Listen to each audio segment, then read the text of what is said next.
નમસ્કાર મિત્રો, SR ફટાફટ ન્યૂઝ ચેનલમાં તમારું સ્વાગત છે। તો જાણી લઈએ ખેડૂતો માટેના તાજા, મોટા અને મહત્વના સમાચાર ફટાફટ ન્યૂઝ સાથે।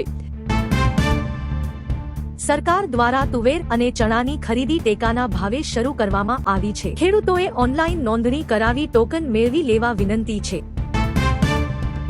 વધુ ઉપજ આપતી અને રોગ પ્રતિકારક શક્તિ ધરાવતી બિયારણની નવી જાતો બજારમાં મુકાઈ છે। આ બિયારણ ઓછા પાણીએ પણ સારો પાક આપે છે। જિલ્લા મથકો પર કૃષિ મેળા યોજાશે, જેમાં ખેડૂતોને આધુનિક મશીનરી અને ખેતીની નવી પદ્ધતિઓ વિશે લાઈવ ડેમોન્સ્ટ્રેશન જોવા મળશે। બટાકા પકવતા ખેડૂતો માટે કોલ્ડ સ્ટોરેજના ભાડામાં રાહત આપવા અંગે સરકાર વિચારણા કરી રહી છે, જેથી ખેડૂતો લાંબો સમય માલ સાચવી શકે।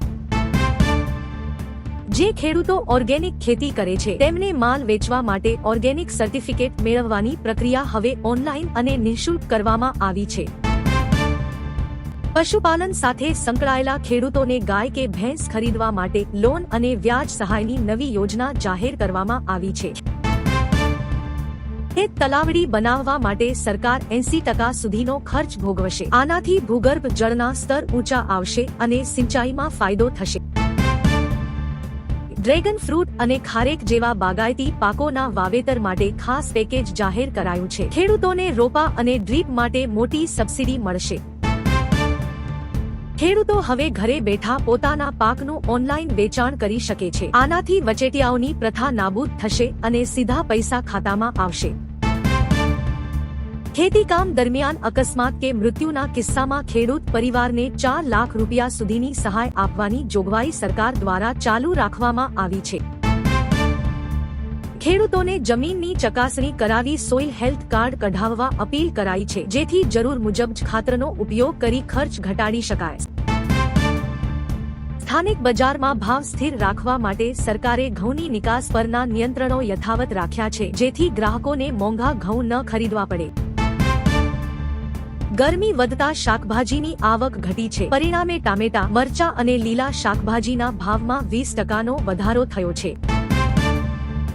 કાપણીની સિઝનમાં મજૂરોની અછત વર્તાતા ખેડૂતો હવે હાર્વેસ્ટર અને અન્ય આધુનિક મશીનો તરફ વળી રહ્યા છે।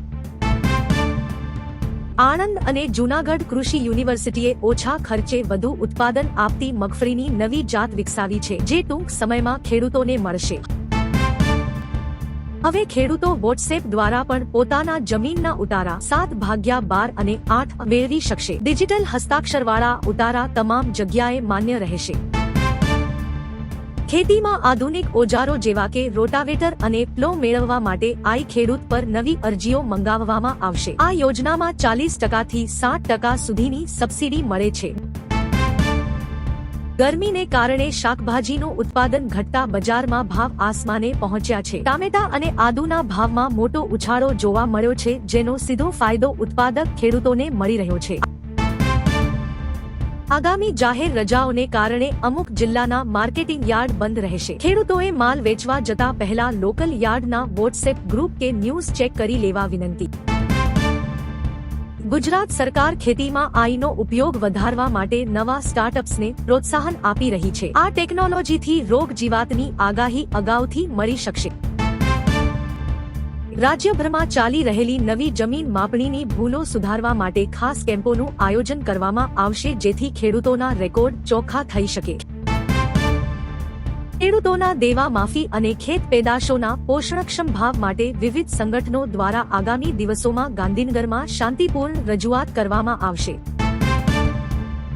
ગુજરાતમાં આગામી 48 કલાકમાં ગરમીનો પારો 43 ડિગ્રીને પાર જવાની શક્યતા છે। ખેડૂતોને બપોરના સમયે ખેતકામ ટાળવા અને પશુઓની ખાસ સંભાળ રાખવા માટે હવામાન વિભાગે મહત્વની એડવાઇઝરી જાહેર કરી છે।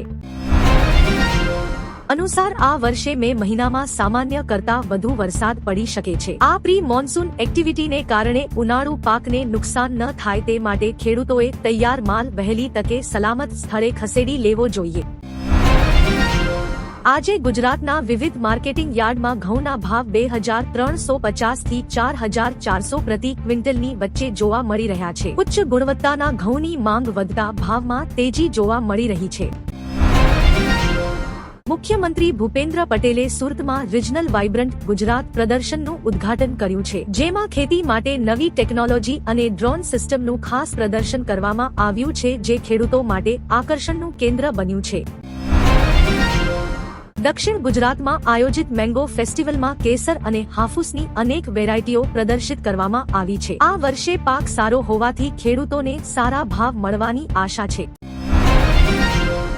ગઈકાલે કચ્છના ભચાઉ પાસે 2.9ની તીવ્રતાનો ભૂકંપ અનુભવાયો હતો. જો કે કોઈ મોટી જાનહાનિના સમાચાર નથી, પરંતુ ગ્રામ્ય વિસ્તારના ખેડૂતોમાં થોડો ફફડાટ જોવા મળ્યો હતો. આજે 22 કેરેટ સોનાના ભાવમાં નજીવો વધારો જોવા મળ્યો છે. અમદાવાદ અને રાજકોટમાં લગ્નસરાની સિઝન હોવાથી બજારમાં સોનાની માંગ સતત વધી રહી છે, જેની અસર ગ્રામ્ય અર્થતંત્ર પર પણ પડી રહી છે.